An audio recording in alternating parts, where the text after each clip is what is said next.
Une opération de collecte de sang se tient depuis ce matin dans les jardins du palais présidentiel. Tout le personnel de l'institution est appelé à y prendre part. Le secrétaire général de la présidence, Amadou Gon Coulibaly, ainsi que d'autres cadres de la présidence ont lancé l'opération en donnant également de leur sang. Aujourd'hui, 13 février, est commémorée la journée mondiale de la radio. Date choisie en hommage au 13 février 1946, jour de la création de la radio des Nations Unies. Selon l'UNESCO, la radio atteint plus de 95% de la population mondiale. Le thème mondial cette année est « Jeunesse et radio ». Le ministre de l'Enseignement supérieur et de la Recherche scientifique, Niamey Konan, se rapproche des étudiants. Il a rencontré à son cabinet ce vendredi plusieurs associations d'étudiants dans la ligne de mire, entre autres sujets, les difficultés d'ordre académique, les questions liées aux résidences universitaires. Et puis, en exclusivité dans ce journal, la retraite internationale de Kolo Habib Touré, le défenseur central de l'équipe nationale ivoirienne, ne portera plus le maillot des éléphants de Côte d'Ivoire, annonce faite aujourd'hui par le concerné lui-même lors d'une interview exclusive accordée à la RTI. Voilà pour le sommaire. Bonsoir à tous et bienvenue dans la grande édition. Tout d'abord, cette action sociale au cœur du palais présidentiel, à l'initiative du service de santé et des affaires sociales de la présidence de la République, en partenariat avec le Centre national de transfusion sanguine CNTS. Une opération de collecte de sang se tient depuis ce matin dans les jardins du palais. Tout le personnel est appelé à y prendre part.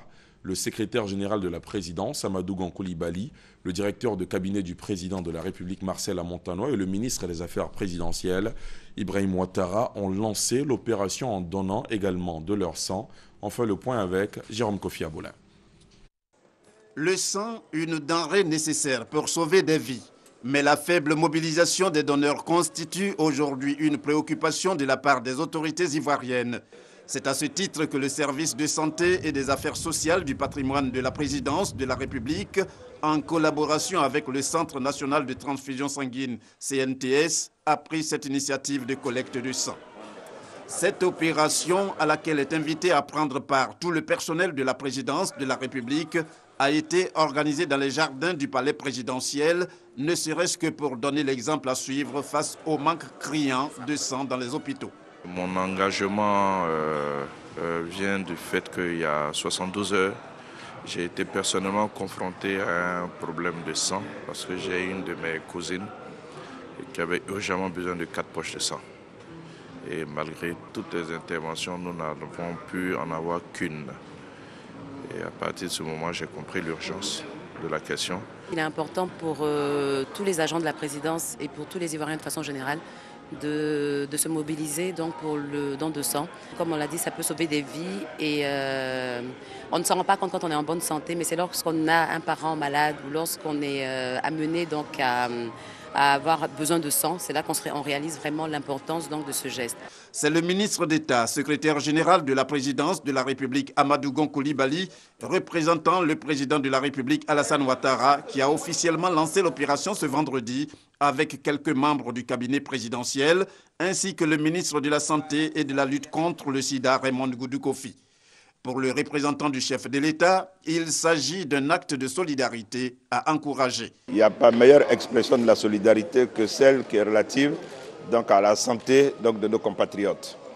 C'est pour cela que je voudrais, au nom du chef de l'État, féliciter la direction du patrimoine de la présidence qui a pris donc, cette initiative pour qu'aujourd'hui, à la présidence de la République, cette opération puisse être lancée. Que ce soit l'occasion de lancer un message donc, à tous nos compatriotes pour dire que la santé, c'est un bien extrêmement précieux et que c'est une affaire de tous.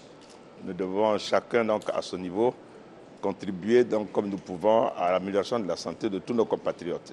Et cet acte de don de sang, qui est un acte de solidarité extrêmement fort, donc, est à encourager. Cette opération de collecte de sang, initiée donc par la présidence de la République, se déroule simultanément à Abidjan et Yamoussoukro. Débutée ce jeudi 12 février, elle prend fin dans une semaine, c'est-à-dire le 18 février prochain. N'empêche que les populations peuvent continuer à se rendre dans les 25 structures mises en place dans tout le pays pour les accueillir en vue de leur contribution à sauver des vies en donnant un peu de leur sang. Lancée par l'UNESCO, la Journée mondiale de la radio est célébrée aujourd'hui, 13 février, date choisie en hommage au 13 février 1946, jour de la création de la radio des Nations Unies. La radio demeure le média le plus plébiscité par le public. Selon l'UNESCO, la radio atteint plus de 95% de la population mondiale. Le thème mondial cette année est jeunesse et radio. La journée est naturellement célébrée ici, en Côte d'Ivoire, connue par Gassoron. Bonjour JB. Alors, JB, ça va bien? La journée mondiale de la radio est célébrée depuis 2012, le 13 février de l'année. Cette date commémore le lancement de la radio des Nations Unies le 13 février 1946.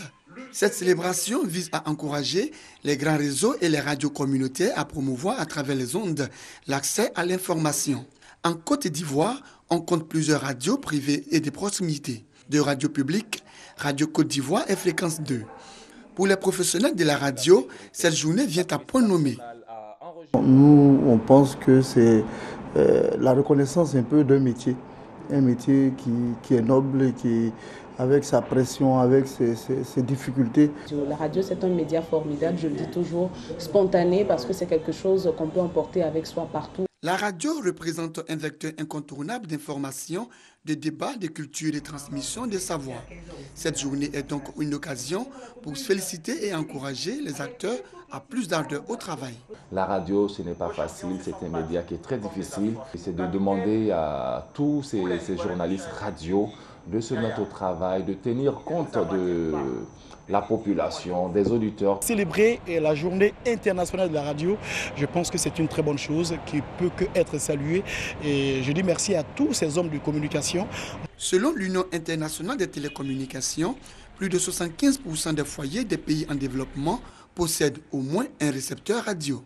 La Journée mondiale de la radio entend cette année encourager le développement de programmes à destination des jeunes au sein des services de radiodiffusion publics et privés. D'où le thème jeunesse et radio. On se rend à la Maison de la Presse où s'est tenue une conférence publique autour du thème « Presse, liberté d'expression et sécurité en Côte d'Ivoire. Quelle responsabilité pour le journaliste ?» Elle a été animée par le président de l'Union nationale des journalistes de Côte d'Ivoire, UNJCI. Moussa Traoré était l'invité des COMPAD, les communicateurs pour la paix et le développement. Le conférencier s'est notamment prononcé sur la responsabilité du journaliste en période sensible. Guillaume Zéré, Armaniamia. 7 janvier 2015, 4 journalistes de l'hebdomadaire satirique français Charlie Hebdo sont assassinés. Un cas qui s'ajoute à ceux déjà nombreux qui alimentent le débat sur la responsabilité du journaliste pendant les crises. En Côte d'Ivoire, 2015 est une année électorale et le COMPAD, les communicateurs pour la paix et le développement, veut éviter que l'on retombe dans les travers.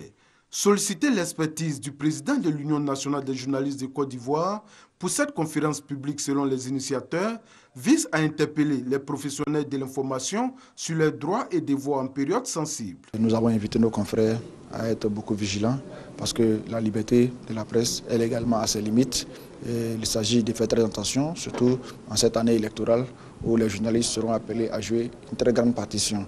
Nous avons invité les journalistes à rester collés à la déontologie de leur métier et à éviter les excès et les dérives. La responsabilité du journaliste est une réalité à prendre en compte dans la construction du développement social.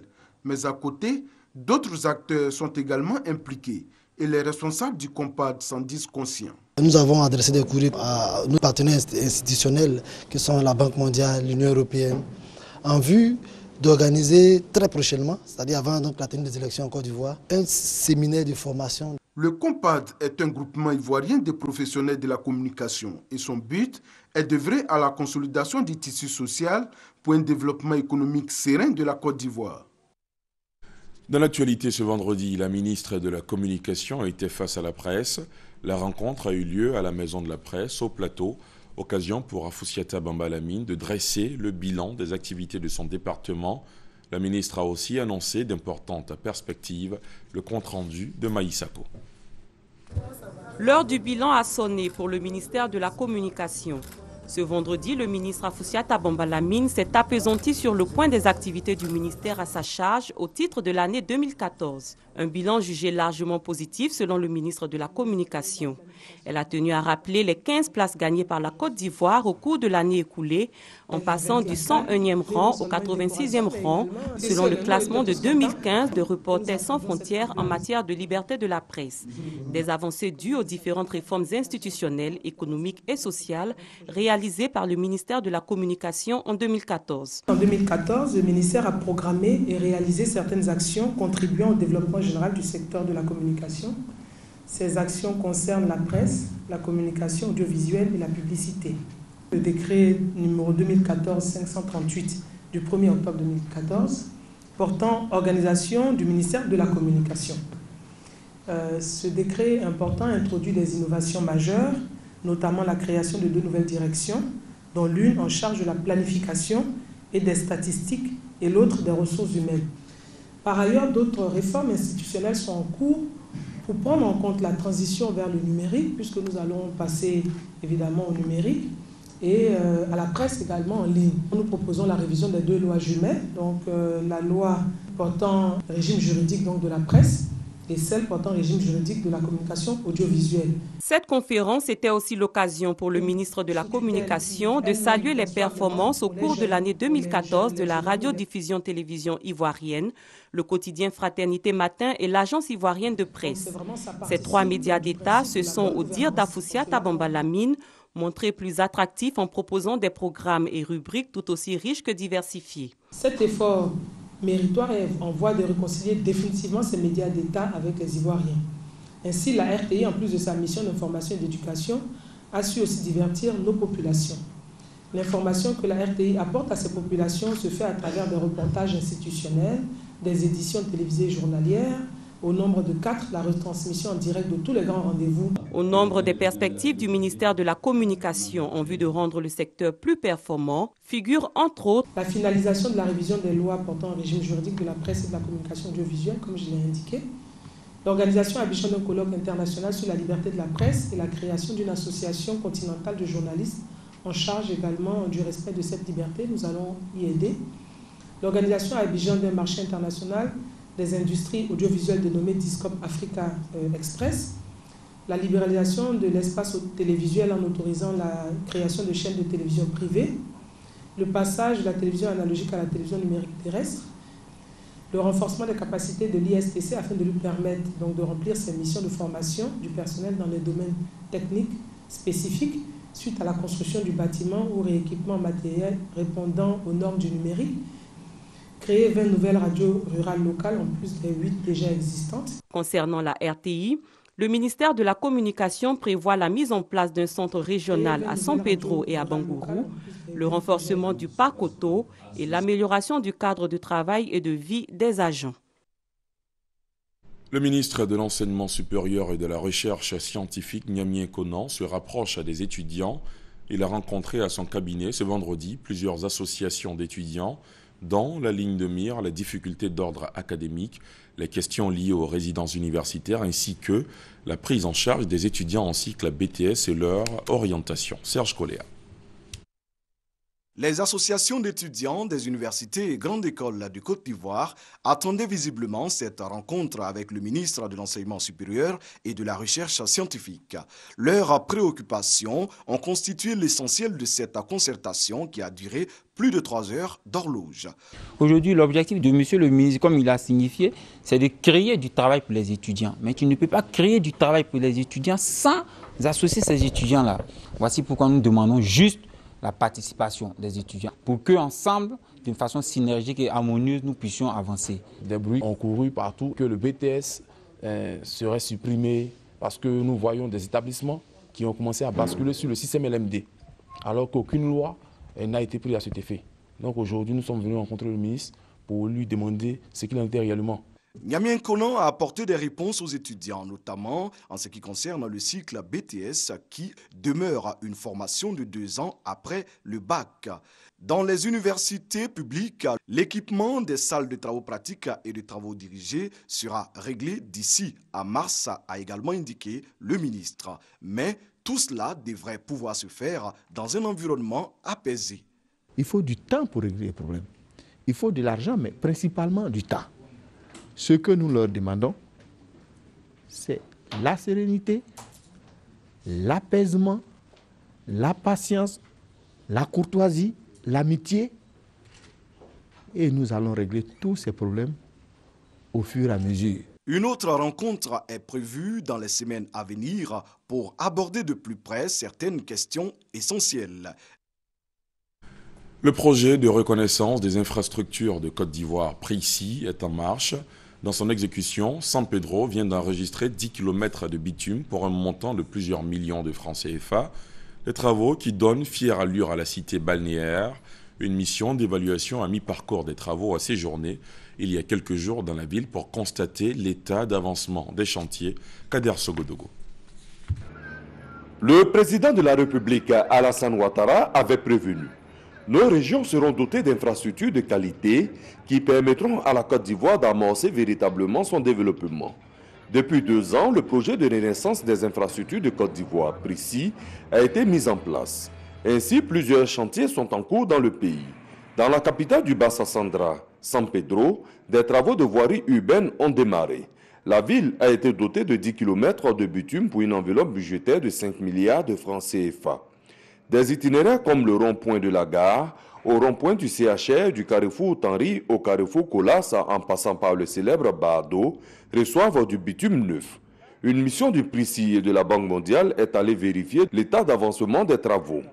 Dans cette cité portuaire, les populations sont satisfaites de l'engagement tenu du chef de l'État. On a des problèmes même pour travailler. Chaque fois, on est au garage, chaque fois on est au garage. Donc tout ce qu'on gagne, tout ça va dans le garage. Donc actuellement, là, bon, vraiment, s'ils ont bien fait, ça nous fait plaisir vraiment. Ce que nous voyons ici, vraiment, ça augure vraiment un lendemain meilleur. San Pedro au moins va ressembler un peu à Abidjan. Et vraiment, c'est une grande joie. Le président, il a promis pendant son passage ici. Nous tous, on était là, les promesses, vous savez. Mais quand ça se réalise, là, c'est vraiment beau. C'est vraiment beau. Et vraiment, c'est là, on lui tire le chapeau. Et vraiment, qu'il fasse encore beaucoup de choses pour San Pedro. Avant ces travaux de voirie, le PRICI avait déjà réhabilité des centres de santé pour permettre une meilleure accessibilité des populations à des soins de qualité. Après San Pedro, la mission conjointe PRICI-Banque mondiale va mettre le cap sur Boaké et ensuite au Sérebou dans le Ifou, où des grands chantiers sont en cours de finition.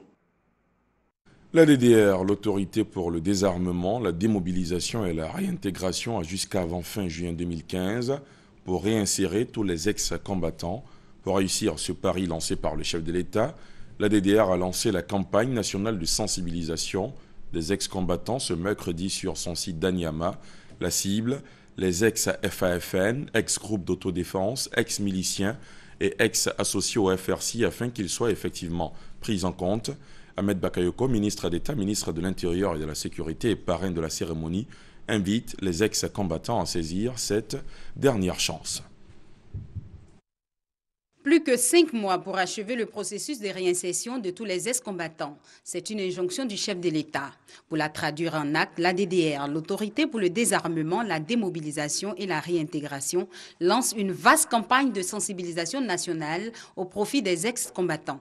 Des ex-combattants qui, où qu'ils soient, pourront recevoir régulièrement des SMS sur les différents programmes de la DDR. À cela s'ajoute le système d'information de gestion des ex-combattants dénommé SIGEX. Aujourd'hui, avec cette plateforme qui est une plateforme informatisée, toutes les autorités, notamment les préfets dans les régions, peuvent avoir accès à la situation exacte d'un ex-combattant. Il suffit qu'un ex-combattant lui donne, une personne lui donne son nom, son prénom, que le préfet ou l'autorité en question puisse savoir, 1, si c'est un ex-combattant, 2, quel est son statut. Partenaire depuis sa création en 2002, l'opération des Nations Unies en Côte d'Ivoire dit continuer sa marche avec la DDR dans cette ultime action. L'ONUCI intervient par conséquent dans le processus DDR à travers une triple assistance, assistance technique, assistance logistique et assistance financière. Ahmed Bakayoko, ministre d'État, ministre de l'Intérieur et de la Sécurité, a lui réexprimé la volonté de l'État du Côte d'Ivoire d'achever rapidement le processus afin d'effacer toutes les séquelles de la crise. Après la réinsertion, Le gouvernement ne va pas s'arrêter là. Nous allons mettre en place des programmes de suivi qui permettront de renforcer votre réinsertion et de consolider votre place dans la société. Donc vous-même, soyez les premiers ambassadeurs, soyez ceux-là même qui sensibilisent vos amis, qui croient encore au gain facile. Plus personne n'intégrera les rangs des FRCI, Forces républicaines de Côte d'Ivoire, après les 18 600 qui l'ont déjà rejoint. Soumaïla Bagayoko, chef d'état-major des FRCI, a tenu à le faire savoir aux associés en attente de matricule. Il les invite à saisir au bon la dernière balle que le lance la DDR. À ce jour, 46 700 ex-combattants ont maintenant une nouvelle vie. Ils s'exercent déjà dans les métiers tels la soudure, l'élevage, l'ébénisterie ou encore comme chauffeur de taxi. Le Conseil des collectivités territoriales de l'espace UEMOA est allé présenter le bilan de 2 années d'activité au président de la commission de l'UEMOA. Il a été question de solliciter le soutien de Cheikh Hadjibou Soumaré pour la réalisation des projets de développement au profit des populations.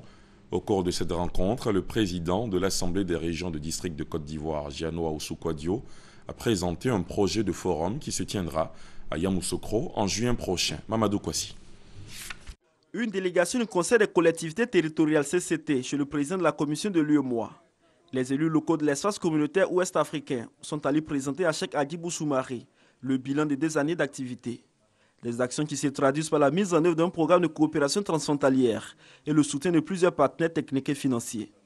Le président du Conseil des collectivités territoriales de l'espace UEMOA, l'Ivoirien François-Albert Amicha et ses collaborateurs, souhaitent la consolidation de ces actions de développement, d'où la mise en œuvre d'un programme indicatif régional de développement, un programme d'action qui va améliorer les conditions de vie des populations à la base. Un bilan salué par le président de cette institution qui félicite et encourage François-Albert Amicha et son équipe. Cheikh Hadjibou Soumaré promet d'accompagner le Conseil des collectivités territoriales pour la réalisation de ces projets. Sur quelle CCT nous voulons demain, est-ce que CCT participative ou simplement à titre de conseil, tout cela, j'ai donné mon accord pour que nous puissions travailler ensemble et préparer tout cela. Nous, en ce qui concerne l'UEMOA, très satisfaits du travail qui a été abattu et nous souhaiterions que ce travail puisse se continuer aussi. Cette rencontre a été l'occasion pour le président de l'Assemblée des régions et districts de Côte d'Ivoire de présenter un projet portant sur la tenue à Yamoussoukro au mois de juin prochain d'un forum africain des villes et régions sur le climat. L'UEMOA, qui est déjà notre espace d'intégration, puisse porter ce projet et nous avons obtenu l'accord du président de la commission de l'UEMOA de prendre en main ce projet.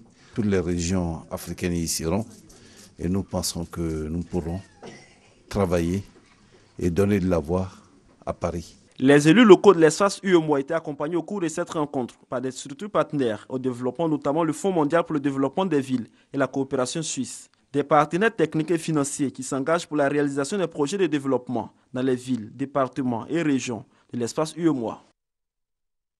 On en vient à la première assemblée générale de l'IVICOSI, l'Union des villes et communes de Côte d'Ivoire. Elle a eu lieu samedi. Plus d'une centaine d'autorités municipales venues de toutes les régions du pays ont pris part à la rencontre. Le président de l'Union, Gilbert Kafana Koné, a dressé le bilan des activités de l'organisation depuis sa prise de fonction. Moussa Konaté. La première assemblée générale de l'UVICOSI, Union des villes et communes de Côte d'Ivoire, au titre de l'année 2015, a mobilisé plus d'une centaine de maires et autorités municipales. Après 12 mois d'activité, l'équipe conduite par Gilbert Kafana Koné annonce de nouvelles actions pour cette année 2015. Au nombre de ces actions, en projet se trouve l'organisation de journées de la commune ivoirienne, un forum annuel où les communes, les services de l'État, les partenaires techniques et financiers et les autres partenaires au développement local se retrouveront pour faire le point des collaborations au mieux conjuguer leurs efforts en faveur du développement local, durable et participatif. L'intensification des rapports avec les services de l'État pour limiter au strict minimum les obstacles qui pourraient entraver la bonne marche, la bonne mise en œuvre de la politique de décentralisation du gouvernement. En plus de ces projets, l'UVICOSI pourra désormais compter sur l'AGEFOP, Agence de gestion de la formation professionnelle et de la Poste de Côte d'Ivoire. Il y a déjà une approche avec les différentes communes, mais nous voulons élargir cette action au niveau de l'UVICOSI afin que la FATIER elle-même se sente impliquée dans la mise en œuvre pour que de nouvelles dispositions puissent être prises en termes d'accompagnement. C'est un partenariat assez spécifique où la Poste voudrait apporter sa contribution dans la facilitation des habitudes de nos populations. Avec 32 ans d'existence, l'UVICOSI s'est vu accorder le statut d'association d'utilité publique lors du Conseil des ministres tenu à Yamoussoukro le 14 janvier dernier. Longtemps plongée dans la léthargie, la sous-préfecture de Samango, située dans le département de Gbeleban, veut rattraper son retard. À l'initiative des fils et filles de cette sous-préfecture, une mutuelle de développement économique et social est née. Il s'agit pour les cadres du canton Sofa de se mobiliser pour sortir leurs parents de la pauvreté à travers des initiatives de développement. Pour renforcer leur union et leur solidarité, les fils et filles ont organisé ce week-end des journées socio-culturelles. Mamadou Kouassi. Les journées socio-culturelles et sportives pour renforcer la cohésion entre les populations de la sous-préfecture de Samango, dans le département de Gbeleban, au nord-ouest de la Côte d'Ivoire. Des moments de convivialité pour annoncer le développement, facteur de réduction du taux de pauvreté dans cette partie de la Côte d'Ivoire. Les cadres de la sous-préfecture de Samango, avec à leur tête Andaman Kone, directeur général du Trésor et de la comptabilité publique, jouent désormais la carte de l'unité et de la solidarité. Avec la mutuelle de développement économique et social, les fils et filles du canton Sofa veulent améliorer les conditions de vie de leurs parents. Cela passe nécessairement par des prises d'engagement. Le programme présidentiel d'urgence a décidé donc de faire face au déficit infrastructurel de nos régions. Nous, les cadres, nous devons donc comprendre ce message, nous mettre ensemble, identifier nos besoins et faire en sorte que nous soyons faciles à aider. Faire en sorte que l'émergence dont le président de la République parle tant soit à nos portes, qu'on soit aussi bénéficiaires. Certains villages de la sous-préfecture bénéficient déjà de la construction d'un collège, de reprofilage de routes, de la construction de ponts, d'électricité et d'adduction d'eau potable. L'objectif de la mutuelle est renforcer les œuvres de développement réalisées par le chef de l'État en moins de 3 ans. Les populations par ailleurs font des doléances portant sur des infrastructures sociales de base, notamment les centres de santé et l'école. Le ministre Gaussou Touré, cadre de la région de Kabadougou, a informé la population de l'arrivée prochaine du président de la République dans le district du Denguélé. Cette visite est une lueur d'espoir car elle permettra selon lui de voir tous les problèmes de la religion résorbés.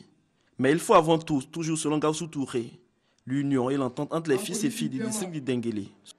Que nous laissons de côté les querelles intestines qui divisent les uns et les autres. Que nous laissons de côté les faux problèmes pour nous attaquer au seul combat qui mérite d'être fait, le combat contre la pauvreté. C'est ce combat-là que nous devons faire.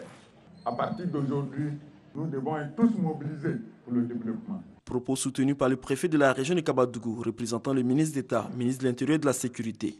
Michel Amaning Guessan demande aux populations de s'approprier le vivre ensemble et surtout de soutenir les initiatives de développement. Ces journées socio-culturelles et sportives ont été l'occasion pour les cadres du département de Gbeleban de faire des dons aux populations. La finale du tournoi de football doté du trophée Andaman Kone, remporté par le village de Samango, a mis fin à ces 3 jours de festivités.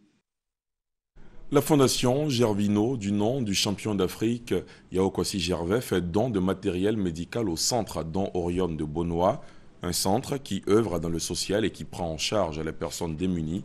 Ce don est composé de fauteuils roulants, des béquilles et autres équipements de rééducation pour les personnes handicapées. Le point avec Éric Goré. Des béquilles, des fauteuils roulants et autres équipements de rééducation, c'est le don fait par la fondation Gervino au centre Don Orion de Bonois après l'historique victoire des éléphants à la CAN 2015. Un centre médical spécialisé dans la prise en charge des handicapés moteurs, géré par les religieux.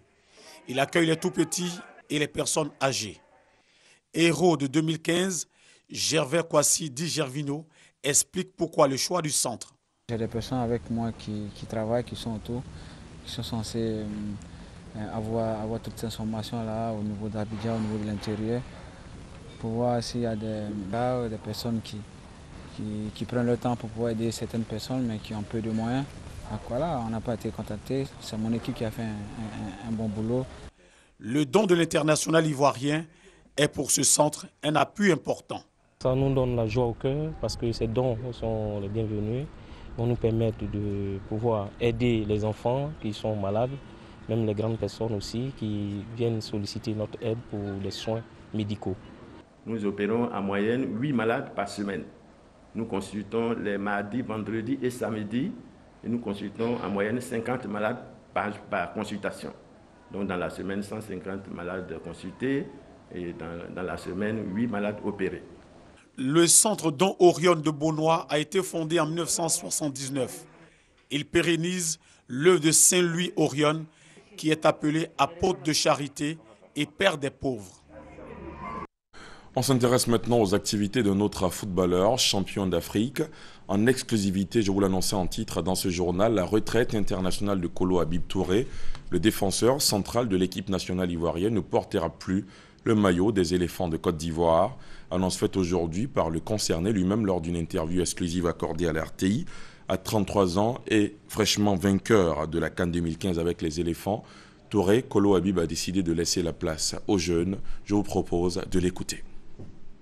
C'est avec beaucoup d'émotion, que je vais vous annoncer voilà, que je vais prendre du recul parce que je pense qu'il y a un moment donné, il faut pouvoir laisser la place aux jeunes frères de pouvoir s'exprimer.